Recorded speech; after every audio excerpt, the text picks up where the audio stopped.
فيفا مراهقة. فيفا مراهقة. استنى يا ابني نظبط شرط القيادة الفلسطينية.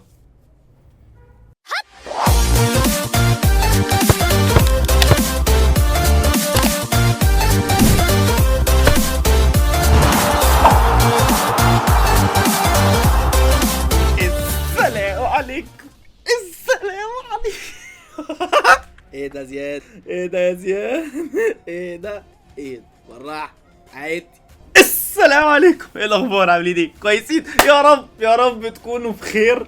انا مش عارف انبسط ولا ازعل ان للاسف الشديد السعوديه خسرت من بولندا. كان ممكن هو ده ماتش التاهل ولكن اجلوها. يعني انا شايف ان هم اجلوها لماتش المكسيك، وللاسف المره الثانيه تونس انا عايز اقول بتاجل تاهلها لفرنسا. هي مستحيله، عشان اكون صريح معاكم، هي مستحيله تونس تكسب فرنسا. بس ليه لا؟ انا هفضل متفائل لغايه اخر لحظه. ليه لا تونس ما تكسبش فرنسا؟ ليه لا تونس ما تعملهاش مع عادي؟ انا شايف ان هو عادي جدا، مش مشكله. وللاسف قطر تودع البطوله خلاص كده. قطر للاسف اوت. المنظم البطوله طلع من تاني ماتش. كنت انا متخيل انه ممكن يبقوا احسن من كده. هنتكلم برضو النهارده في الفيديو ده ان شاء الله عن قطر، ولكن انا جاي بكلمكم النهارده بعد ماتش المغرب، بعد ماتش الرجاله دي. فخلينا نتكلم عن المغرب في الاخر، عشان المغرب ده لازم فيه كلام كتير قوي يتقال. فهنتكلم سريعا كده عن ماتشات العرب ونختم في الاخر بمنتخب الرجاله. طيب نبدا بقطر. ليه يا باشا انت منظم البطوله؟ انا مش عارف المشكله. احصائيا واوراق وبطولات، قطر عامله بطولات عظيمه، كونكاكاف واسيا عامله بطولات عظيمه. انا مش عارف ليه. يعني هم بقالهم بيحضروا في المنتخب ده فعلا 12 سنه، وباين التحضير. محدش يقدر ينكر ان باين التحضير. الناس فعلا كانت بتتعب وبتشتغل، وباين على ده اسباير، اكاديميه اسباير والدنيا دي كلها في شغل واضح في قطر. بس فين بقى؟ يعني عارف انت لما تفضل تذاكر للفاينل، تذاكر وبتذاكر من اول السنه وبتتعب ومش عارف ايه وبتقفل من الترم ومش عارف ايه، وفي الاخر تيجي على الفاينل ما تعديش درجه النجاح فتسقط الماده. يعني ده اقرب مثال ليا انا، عشان انا في الجامعه. بس اللي هو انت بتتعب، انت تعبت 12 سنه، اخر تكه يا باشا، اخر حاجه هات اخرك بقى، هات اخرك في اخر حته دي. انا للاسف ما شفتش ده. يعني لما انا بقارن ده بالمنتخبات العربيه الثانيه، انا شايف ان قطر ما جابتش اخرها. عشان اكون صريح، انا عارف ممكن الناس تزعل، انا مش شايف ان لعيبه قطر جابت اخرها في الماتشات. الصراحه انا شايف ان قطر عندها اكتر من كده بكتير. قطر ممكن كانت تقدم اكتر من كده، لكن للاسف طلعت من تاني ماتش. ويمكن انا كزياد انا كنت متوقع اكتر ان انت على ارضك، وانت مش على ارضك وخلاص يا باشا. انت على ارضك والعرب معاك. انت في كميه بلاد في ظهرك كتيره، وكاس العالم ده اثبت ده. كاس العالم المره دي في قطر اثبت ان احنا كعرب احنا جامدين قوي. احنا عليا الطلاق، محد هيقدر علينا لو احنا مع بعض. انا مش عارف للاسف. انا بقول لكم زعلان صراحه على قطر. انا كنت منتظر اكتر الصراحه. هارد لك، يا ريت تكسبوا اخر ماتش عشان ما تطلعوش حصاله زي بني ادمين. ولانه شعور زباله، شعور ازبل من زباله انك انت تطلع اخر حد ومن غير ما تكسب ولا ماتش. دي مش ظريفه خالص يعني. ده كانت قطر. طيب نيجي على تونس باش يجيبوها لاولاد. انت عملت ماتش عالمي قدام الدنمارك، عالمي، استقتال وبتموت نفسك، والدنمارك اصلا منتخب رخم ومش عارف. انت استقتلت في الماتش ده قدام استراليا. انت عملت اللي عليك، بس المشكله ان اللي عليك ما كانش كافي. يعني منتخب تونس لما تشوف هو لاعب كوره. يعني انا ما اقدرش اقول زي قطر ان هم لا، كنت منتظر منهم اكتر. هم كانوا بيعافروا، كانوا بيتعبوا، وكانوا بيروحوا، وكانوا بيحاولوا، بس مش كافي. ممكن اقول ان دي جوده لعيبه سهله واقسم بالله سهله ان انا اقول لك دي جوده لعيبه ومش عارف ايه. بس برجع تاني وافتكر يا باشا الجوده دي تترمي في الزباله طول ما انت وراك جمهور. يا جماعه تاني ارجعوا تاني وفكروا. انا عارف ان هو كاس عالم والدنيا دي، بس انت وراك جمهور يرمي الجوده بتاعت اللاعب دي في الزباله. انت بتلعب بالروح. كاس عالم ده روح. كاس عالم ده ما تقوليش التاني تصنيف والاول لا مفيش الكلام ده. كاس العالم ده بروحك انت. الكاس العالم ده فيه لعيبه ما بتلعبوش غير مره واحده، فكل لاعب حرفيا بيقتل نفسه. وده اللي انا شفته في تونس. الناس بتقتل نفسها فعلا على الكوره. بس للاسف ما كانش كافي ان هم يتعادلوا حتى او يكسبوا. استراليا للاسف خسروا قدام فرنسا. صح، عشان اكون صريح معاكم، وبالذات تونس. يعني السعوديه قلنا ممكن تعمل حاجه قدام الارجنتين، كان اعجاز، كان صعب قوي انها تعملها بس عملتها. نفس الموضوع النهارده مع المغرب، وده اللي هنتكلم عليه. بس ممكن لو كان في حاجه كاس العالم ده اثبتها لنا، انت ممكن تكسب اي حد.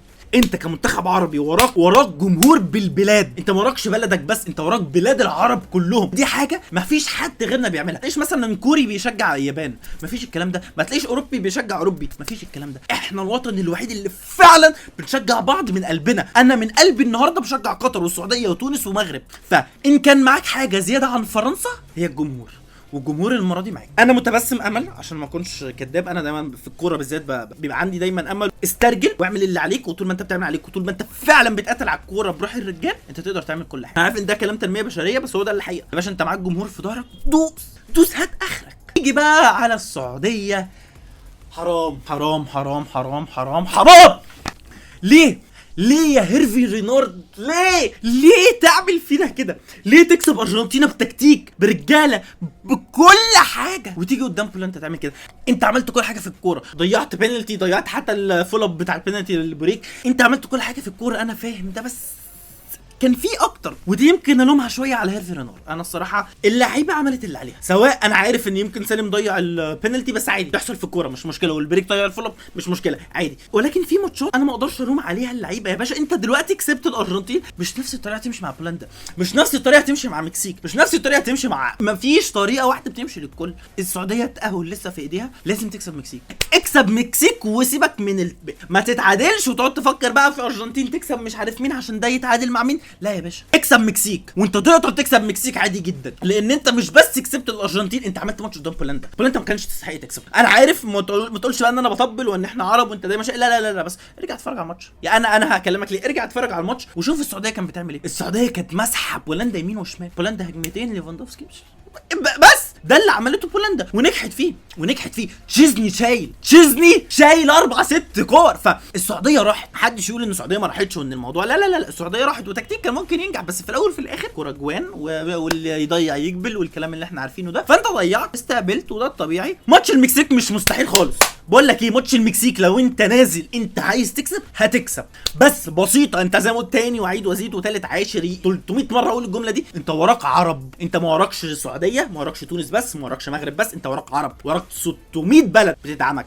فالعب كورتك وقاتل على الكوره وهتكسب. انا بضمنها لك اهو من دلوقتي، لو انت لعبت على الكوره فعلا واسترجلت وجبت تريليون في المية من مجهودك انت هتعدي المكسيك 6-0 بسهوله. ماشي يمكن مش بالسهوله دي بس هتعدي المكسيك. فاتمنى من كل قلب ان شاء الله ان السعوديه تعملها، وان شاء الله السعوديه تكسب وتونس تكسب فرنسا كمان. ليه لا؟ انا زي ما قلت لكم انا دايما ببقى متفائل، فان شاء الله باذن الله ده يتحقق. نيجي بقى هنا سأسكت قليلا احتراما وتقديرا لهذا الكبير يا جماعة. ده اقسم بالله كبير، قلت لكم ده اتقل سكواد عربي موجود، بني ادمين فعلا زي ما ممدوح نصر الله قال. لو ده كان بيتكلم عليه مثلا اسكتلندا ولا السويد ولا اي فريق اوروبي ده كان هتكون مرشح لكاس العالم يا جماعه. انا ما كنتش بافور لما قلت ان المغرب ممكن توصل سيمي فاينل، انا مش ببالغ. الماتش ده اثبت لنا كده. بس في حاجه لازم يتعاملوا كانهم فريق كبير. انت داخل قدام كرواتيا مديهم اكبر من حجمهم، بتقفل تضمن مش عارف ايه ده اللي انت عملته قدام كرواتيا، وده اللي انت عملته مع اول شوط في بلجيكا. انت بتامن وبتقفل ويا دوبك ممكن مخاطره مره مثلا مرتين، المرتين دول جه منها الجون الاوفسايد يعني انا عارف انها اوفسايد بس الواحد بيحك في نفسيته، ولكن جه منها جون زياش اللي انت متدرب عليه، اللي انت وده واضحه وصريحه ان الفاولات اللي بتيجي على كده متدربين عليها. المرتين اللي انت خطرت فيهم في الشوط الاول يا باشا انت جبت جون اوفسايد، فانت جبت جون. طب دي المره الوحيده ولا المرتين اللي انت خطرت فيهم؟ طب ما تطلع. فدي الرساله اللي حابب اوجهها للرجراجي، يا باشا انت فريق كبير عليا الطلاق بالثلاثه، انت معاك لعيبه تقيله قوي، انت معاك احسن باك رايت في العالم، عندك احسن حارس اسباني، عندك احسن مهاجم في الدوري الاسباني، عندك زياش، عندك بوفال يا باشا، انت عندك ناس رهيبه، عندك رومان سايس، عندك بني ادمين كتير قوي جامدين. يا باشا روح باشا خاطر اطلع العب كوره، ولما بتلعب كوره انت بتفرض اسلوبك على كرواتيا وعلى بلجيكا لما انت قررت تخاطر. فيا باشا خاطر، انت فريق كبير والله. فده كان في الشوط الاول، انت بتقفل وتفحت. الشوط الثاني بقى انا ما شفتش عظمه كده، انا ما شفتش عظمه بهذه العظمه من اي المنتخب. عظمه المنتخب ده، ايه ده بوفال يرقص كده وزياش يعملها واحده يا لهوي يا الله. لا كل ما افتكر والله العظيم، كل ما افتكر الماتش ايه الحلاوه دي. تيكي تاكا مغربيه يا جماعه، انتوا بتلعبوا انتوا ايه ده؟ بس رجال، وهي دي اللي احنا بنقولها بنعيد فيها زيد ثالث ورابع وعاشر وتليون مره في الفيديو ده. انت وراك عرب، انت وراك تشجيع ملايين تريليونات. فيا باشا روح العب طلع اللي في قلبك، العب بده. فالشوط الثاني لما المغرب طلعت ولعبت باسم التيشيرت المغرب، فرضوا اسلوبهم على التصنيف الثاني عالميا. بلجيكا كده كده خايده على قفاها مننا وعلى من المغرب على طول كده. يا باشا يا باشا ايزي. مين بلجيكا؟ بص والله العظيم قولوا لي كده مين بلجيكا دي؟ والله بلجيكا دي والله كبرتوا الموضوع يا شباب، والله كبرتوا الموضوع. مين بلجيكا دي؟ وزياش مديهم واحد او اثنين وبوفال واحد. انت شفتوا والله شفتوا بتاعت بوفال؟ في واحده بتاعت بوفال يا لهوي يخرب بيت خاله بوفال، يلا صايع يالا. وبعدين بقى نيجي لوليد الرجراجي، لان ده الصراحه زي ما قلت لكم في الشوط الاول وفي ماتش كرواتيا انك انت بتحرص والدنيا ومش عارف ايه ومش عايز تهاجم. الشوط التاني لما دخلت مع بلجيكا ايه العظمه دي؟ انت عملت كل حاجه خاطر بقى، يلا يا رجاله اطلعوا العبوا كورتكم. وكمان لما خرج بوفال وخرج حكيمي، ايه ده؟ انا كنت قاعد بتفرج كده، انت بتعمل ايه؟ ايه موضوع انك انت تجيب مزراوي باك رايت وبعد كده تودي عطيتك؟ انت بتعمل ايه؟ انا ما كنتش فاهم، حوار ان هو انا ما كنتش فاهم. بعد كده ايه ده يا ابن اللعيبه، يا ابن اللعيبه على الريسك اللي انت خدته ده يا جماعه. الريسك ده معلش بس الريسك ده لو ما كانش نجح وليد الرجراجي كان هيتمسح بكرامته الارض. التبديلات دي لو كانت فشلت وليد الرجراجي كان هيتمسح بكرامته الارض. عشان بس تبقوا عارفين انا بعشق المدربين دول، بعشق المدربين اللي هو عارف ان انا اللي بعمله ده ريسك، يا رب ينجح. لما يفشل انا هستلم الكلام، انا كده خايده فهستلم الكلام، بس اخد الريسك يا باشا، خد الريسك. نجح زي ما احنا بنعمل دلوقتي هنشيلك فوق راسنا، فشل هنمسح بكرامتك الارض. خد الريسك واعمل عظمه، اثبت ان رايك صح. شابوه والله العظيم يالا وليد الرجراجي، يالا والله انت راجل يالا، واقسم بالله راجل بجد بجد. ماتش المغرب ده كان مزيكا، تحفه كرويه من اعلى الطراز. وانا كده اصلا اول ما الماتش خلص انا نزلت اشتري التيشيرت، ما قدرتش اقاوم، لقيت تيكي تاكا المغربيه دي وما نزلتش اجيب التيشيرت الصراحه، فنزلت اجيب التيشيرت المغرب. ومعايا برده تيشيرت ثانيه وبرده معايا التيشيرت الاخضر السعودي منور برده، يعني كده برده الاخضر السعودي ان شاء الله باذن الله يصعد يعني. طبعا بعد العظمه اللي عملوها المغرب طبعا كان لازم يكون في حلقه تتصور في ساعتها، بس قلت عليا الطلاق بالثلاثه، ما انا مصور الحلقه دي غير بتيشيرت المغرب. وانا رايح حاليا انا مش عارف انا رايح فين، يعني انا رايح في البحر الاعظم. كلمت محل على التليفون قلت له لك ايه عندك تيشيرت المغرب دلوقتي حالا مقاس اكس لارج اجي لك؟ قال لي نازل له دلوقتي رايح عشان اجيب تيشيرت المغرب اكس لارج، عشان قلت من يومين ثلاثه ان انا غير اللي انا مصور بيه. فرايحين دلوقتي نشتري تيشيرت المغرب. فاموس مغرب.